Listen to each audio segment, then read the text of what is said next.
Hey guys, what's up? So ito po ang inyong pambansang batang kalye ng Pilipinas. So kagabi nga po ay natalo ang Barangay Ginebra sa kamay ng kapatid na San Miguel Beermen. So at talagang tinambakan ng San Miguel ang Barangay Ginebra ng 25 points. So pero for today's video, ang pag-uusapan po natin ay yung naging performance po ni Scottie Thompson. So hindi po pangit yung naging performance si Scottie. In fact, Scottie Thompson got 11 points, a dish of 4 assists, and meron pa siyang 1 block. So, pero, yun nga, so kapansin-pansin po kasi sa social media, kalat na kalat sa social media, na nagtataka sila bakit walang rebound si Scottie Thompson. And yan po yung pag-usapan natin for today's video. So, yun nga. So, sabihin na natin, si Scottie Thompson po kasi, this semifinals ay nag-average ng 13.6 points per game, 7 rebounds per game, at saka 2.3 assists per game.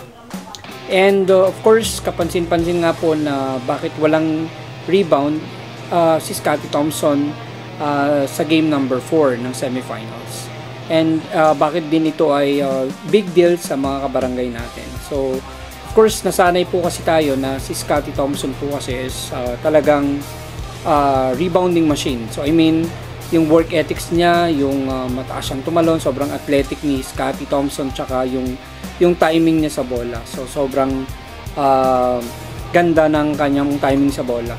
And at the same time, tinawag nga siyang triple-double machine. Kasi nga, even nung college ay talagang si Scottie Thompson ay nag-average ng triple-double.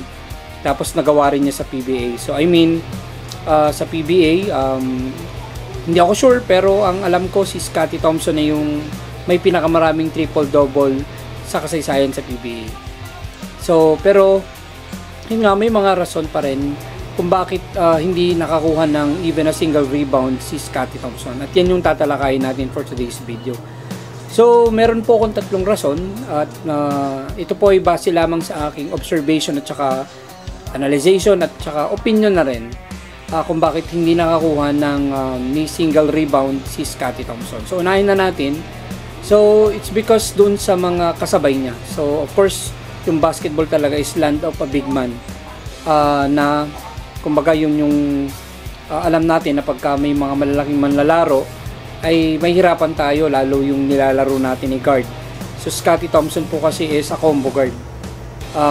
And of course, unahin na natin yung mga kasama ni Scottie Thompson. So of course, si Troy Rosario got 7 rebounds, si Jamie Malonzo got 5 rebounds, tapos si Japet Aguilar got 7 rebounds.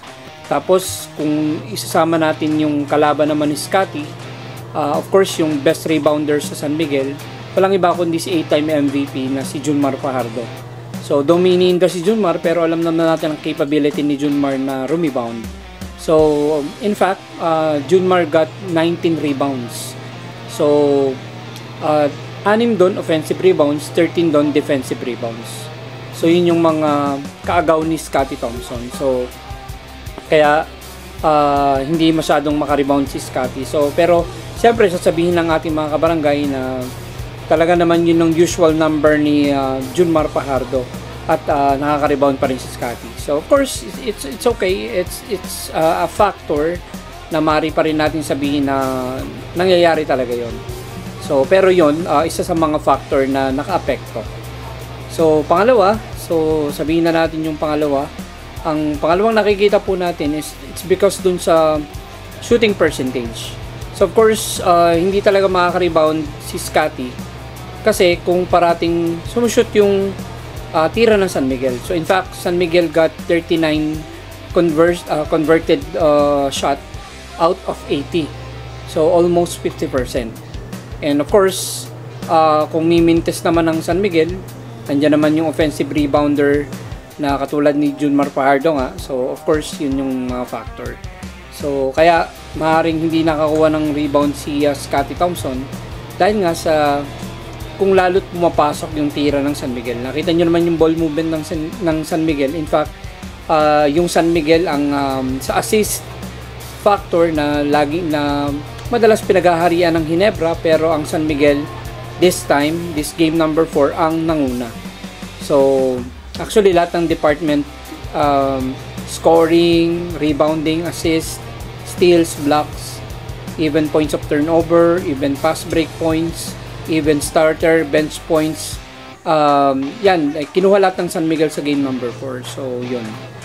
So and last but not the least, yung oras, yung minuto na nilaro ni Scottie Thompson. So Scottie Thompson only played for 24 minutes. Okay, so yun nga. So 24 minutes.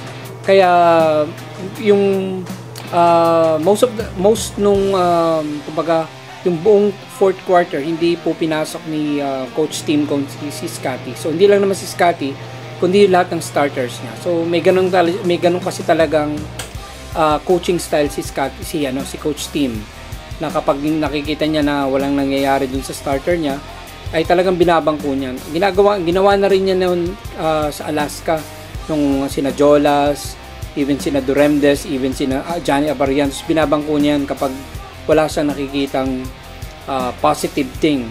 So even dun sa San Mig Coffee, di ba? PJ Simon, even Mark Pingris, even si James Shop, binabangko niya yan.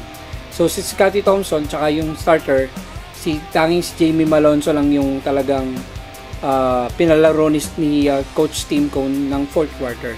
And lahat halos ng starter niya ay kumbaga binangko niya.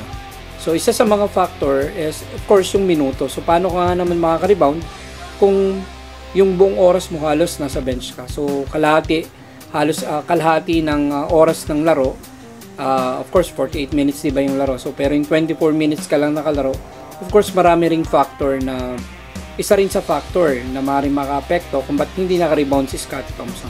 Pero of course sasabihin ng ating mga kabarangay, bakit nung game number 2 kung saan si Scottie Thompson ay lumaro lamang ng 22 minutes pero nakakuha pa rin siya ng 6 rebounds. So of course maganda yun. So even mababa yung minutes niya, pero at least nakakuha pa rin siya ng at least 6 rebounds. So hindi ko naman sinasabing na yun yung reason lamang. So I think that is one of the factor na naka-apekto. Pero of course hindi naman din talaga siya yung tanging reason. So yun nga. So alam naman natin ang work ethic ni Scottie Thompson ay pambihira talaga, na alam mo naman na warrior talaga yan si Scottie Thompson. Kumbaga makikipagpalitan niya ng mukha para makakuha ng rebound at kung makakatulong sa team. So yun ang gagawin ni Scottie. So hindi natin alam, baka mamaya may iniin ng injury, kasi alam naman natin nung game number 3 ay sumasakit yung balakang ni Scottie Thompson, and baka naka-apekto yan. So wala pa tayong alam kung ano yung totoong nangyari, bakit ganun. Pero alam nyo, nangyayari naman talaga sa lahat ng players yan.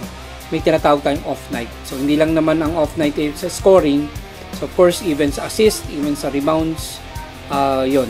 So sabihin na natin ganun yung nangyari. Pero of course, pagdating ng game number 5, kung ano yung gutom ng Ginebra sa pagkakapanalo ng game number 4, ay maaaring mag-adjust sila.